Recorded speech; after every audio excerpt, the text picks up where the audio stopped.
A hand that helps, a heart that cares. Every day, we stumble people upon suffering from hunger, poverty, loneliness, and even lack of opportunities. As someone who has been witnessing this every day, I cannot help but to offer them a helping and loving hand, not just because I am privileged, but it is because this is the right thing to do.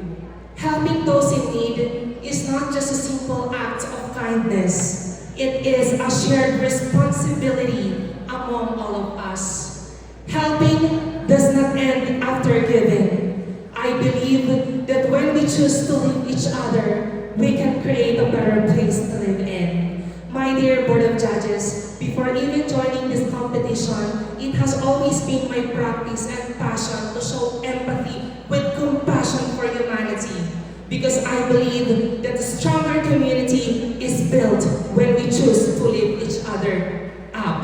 Tonight, let me encourage each and every one of you, most especially those people who are watching live, to always choose kindness whenever we can by all means. Because when we help our fellow men, especially those who are in need, definitely we can create an amazing world where negativity could not grow and prosper. Again, I am Harvey Celestino Bunote, proudly representing Burgos Pangasinan, and I want to share a part